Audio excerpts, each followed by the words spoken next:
2024 లేదా 25లో డిగ్రీ లేదా బీటెక్ చదివారా? సాఫ్ట్‌వేర్ జాబ్ కోసం ఎదురు చూస్తున్నారా? అయితే కోడ్ జ్ఞాన్ 100 డేస్ కోర్సులో చేరండి. జాబ్ సాధించండి.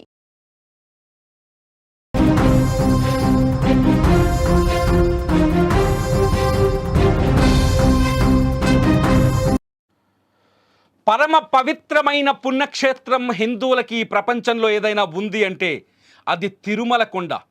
కలియుగ వైకుంఠంగా కొలుస్తారు ప్రతి హిందూ భక్తుడు. ఎందుకంటే కొండపైన కొలువైన వెంకటేశ్వర స్వామి వైకుంఠంలో కలియుగ వైకుంఠంలో కొలువయ్యాడని భావిస్తారు. శ్రీవారి సన్నిధిలో ఏ చిన్న తప్పు జరిగినా అది అతిపెద్ద అపచారంగా చూస్తారు. అటువంటి తిరుమల కొండ కింద నెలవైన తిరుపతిలో ఏం జరుగుతుందో తెలుసా? చీకటి పడితే చాలు తాగుబోతులు రెచ్చిపోతున్నారు. చీకటి పడితే చాలు పీకల దాకా తాగి రోడ్డు పైన వెళుతున్న మహిళల పైన దాడులకు ప్రయత్నిస్తున్నారు.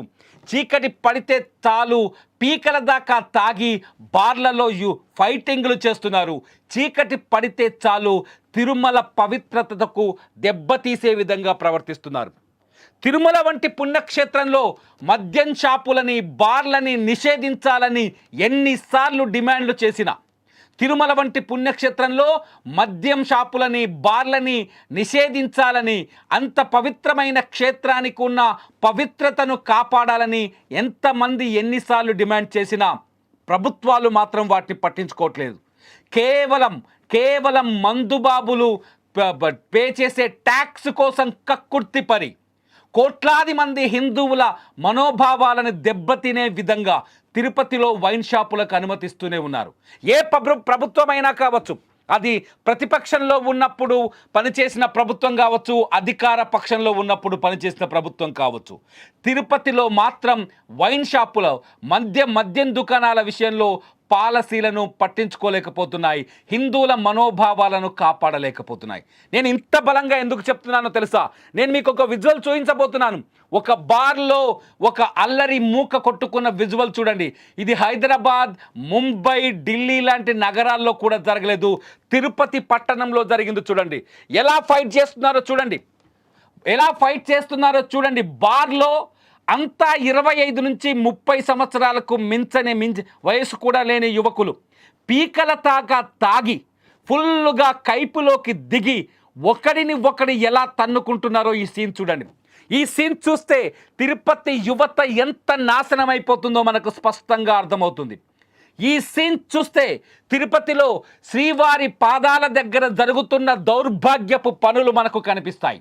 ఈ సీన్ చూస్తే తిరుమల పవిత్రతకు వీళ్ళ వల్ల ఎంత భంగం కలుగుతుందో మనం ఆలోచించవచ్చు. ఎందుకంటే ప్రపంచంలో ఏ మూలన హిందువై పుట్టినవాడు ఉంటే చాలు, ఏ మూలన పుట్టినవాడైనా సరే తిరుపతికి వస్తారు. ఒక్కసారైనా ఆ కలియుగ వైకుంఠేశ్వరుడు, ఆ వెంకటేశ్వరుని దర్శించుకొని పోవాలనుకుంటారు. చాలా పవిత్రంగా కొండకి రావాలి అంటే చాలా పవిత్రంగా ఇంట్లో పూజలు చేసి ఆ తర్వాత కనీసం ఎటువంటి దుర్మార్గపు ఆలోచనలు కూడా మెదడులో లేకుండా శ్రీవారి దర్శనానికి వస్తారు.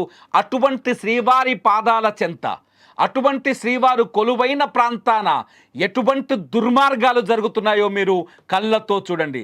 ఇది రాత్రి తిరుపతిలో ఒక బార్లో జరిగిన మాస్ ఫైటింగ్. పీక్కల దాకా ఫుల్లుగా తాగి తందనాలాడి ఫుల్లుగా కిక్కెక్కిన తర్వాత, కైపెక్కిన తర్వాత కొట్టుకుంటున్న దృశ్యం. ఈ దృశ్యాన్ని చూస్తే నిజంగా తిరుపతిలో ఇటువంటి సంఘటనలు జరగడం ఏంటనే బాధ కలుగుతుంది. నిజంగా హిందువులెవరికైనా సరే ఇది నిజంగా గుండెకి గాయం చేసే సంఘటన. పోనీ వీళ్ళు బార్లోనే కొట్టుకున్నారా? బార్లో కొట్టుకున్న తర్వాత పోనీ పోలీసులు వచ్చిన తర్వాత మూసుకొని ఇంటికి వెళ్ళారా? లేదు. రోడ్డు మీదకి వచ్చిన తర్వాత ఏం జరిగిందో చూడండి ఒకసారి. రోడ్డు మీదకి వచ్చిన తర్వాత అక్కడ మహిళల్ని వేధించడం మొదలుపెట్టారు. ఒకసారి ఫుల్ షాట్ అయ్యింది దాన్ని. రోడ్డు మీదకి వచ్చిన తర్వాత చూడండి, అక్కడ కనిపించిన బస్టాండ్ సమీపంలో, ఇది శ్రీనివాసం సమీపంలో జరిగిన సంఘటన.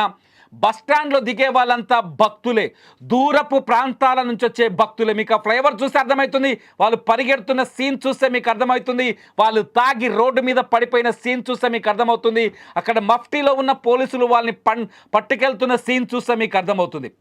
ఇది స్వయాన వెంకటేశ్వర స్వామి పాదాల దగ్గర జరుగుతున్న సంఘటన. ఈ సంఘటన నిజంగా మీ గుండెని కలిచివేయట్లేదా? మీకు బాధని కలిగించట్లేదా? తిరుపతి పట్టణంలో, తిరుపతి అంటేనే ఆ శబ్దం వింటేనే రెండు చేతులెత్తి దండం పెట్టాలనిపిస్తుంది. ఎందుకంటే అక్కడ కలియుగ వైకుంఠేశ్వరుడు శ్రీ వెంకటేశ్వరుడు కొలువైన ప్రాంతం.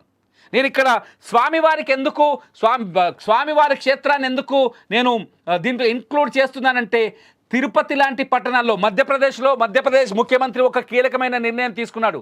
ఏవైతే ఈ హైందవ ఆలయాలు ఉన్నాయో, కీలకమైన హైందవ ఆలయాలు ఉన్నాయో, ఆ ఆలయాల దగ్గర మద్యం షాపులని నిషేధించారు, బార్ల లైసెన్సులని రద్దు చేశారు.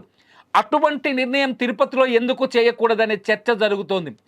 ఎందుకంటే తాగి అక్కడికి వచ్చే భక్తులపైన దాడులు చేస్తున్న ఇటువంటి గాడిదలపైన ఎప్పుడు చర్యలు తీసుకుంటారు? తాగి బార్లో కొట్టుకొని రోడ్డు మీదకి వచ్చి ప్రజల్ని భయభ్రాంతులకు గురి చేసే ఈ గాడిదలపైన చర్యలు తీసుకుంటారా? తీసుకోరా? ఈ గాడిదలని కంట్రోల్ చేయాలంటే ఏం చేయాలి? ఇటువంటి గాడిదల్ని కంట్రోల్ చేయాలంటే ఏం చేయాలి? నిజంగా ఇక్కడికి కోట్లాది మంది భక్తులు వస్తుంటారు. నిత్యం 1,00,000 మంది కేవలం స్వామివారినే దర్శించుకుంటారు.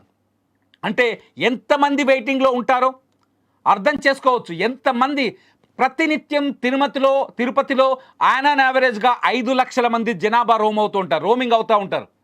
అటువంటి తిరుపతిలో ఇటువంటి గాడిదలు తాగి రోడ్డు మీదకి వచ్చి అల్లరి చేస్తుంటే పట్టించుకోరా? ఇటువంటి గాడిదలని కంట్రోల్ చెయ్యరా? ఇటువంటి గాడిదలని తోలు తీయరా? పోలీసులు 1 గంట సేపు లాఠీలకు పని చెప్పుంటారు, 1 గంట సేపు వాళ్ళని పట్టుకొని కొట్టి వదిలేసి ఉంటారు. కానీ సమస్యని పరిష్కరించగలరా పోలీసులు? ఈ సమస్యని పరిష్కరించాలంటే ఖచ్చితంగా ప్రభుత్వాలే కదా చర్యలు తీసుకోవాల్సింది. ఒకవైపు బారులో పీకల దాకా తాగి ఫైటింగ్, మరొక వైపు రోడ్డు మీద మహిళల్ని వేధిస్తూ అల్లరి. ఈ గాడిదలకి ఏం సమాధానం చెప్పాలి? ఈ గాడిదలకి సమాధానం ఏంటో తెలుసా?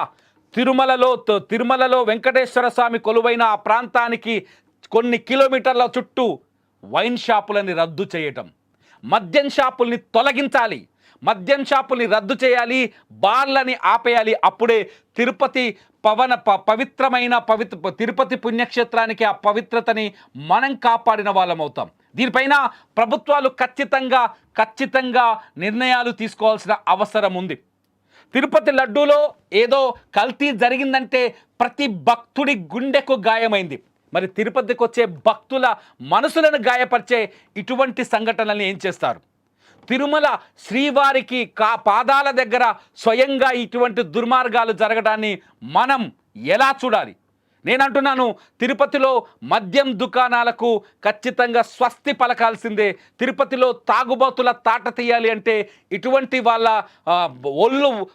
తోలు ఒలవాలి అంటే, ఇటువంటి వాళ్ళకు కఠినమైన బుద్ధి చెప్పాలి అంటే ఖచ్చితంగా అక్కడ మద్యం షాపుల్ని ఆపేయాలనే చర్చ మొదటి నుంచి ఉంది. ఆ విషయాన్ని నేను ఇప్పుడు గుర్తు చేస్తున్నాను. మీరేమనుకుంటున్నారు? ఈ గలాటాని, ఈ ఘర్షణని చూసిన తర్వాత తిరుపతిలో మద్యం అమ్మకాలని ఆపాలా వద్దా? తిరుపతి కలియుగ వైకుంఠపురం, శ్రీ మహావిష్ణువు స్వయంగా కొలువైన ప్రాంతం. అటువంటి ప్రాంతంలో ఇటువంటి దుర్మార్గాలు, ఈ మద్యం అవసరమా? మీరేమనుకుంటున్నారు? ఇప్పటికే తిరుపతిలో చాలా చర్చలున్నాయి. గంజాయి, డ్రగ్స్ కూడా ఆ తిరుపతిలో విచ్చలవిడిగా దొరుకుతుందని. ఈ పరిణామాల నేపథ్యంలో ఈ సంఘటనని ఎలా చూడాలో మీరే ఈ వీడియో కింద కామెంట్ చేయండి. లైవ్ అప్డేట్స్ కోసం చూస్తూనే ఉండండి సుమన్ టీవీ డిజిటల్ లైవ్, అట్లాగే సుమన్ టీవీ లైవ్.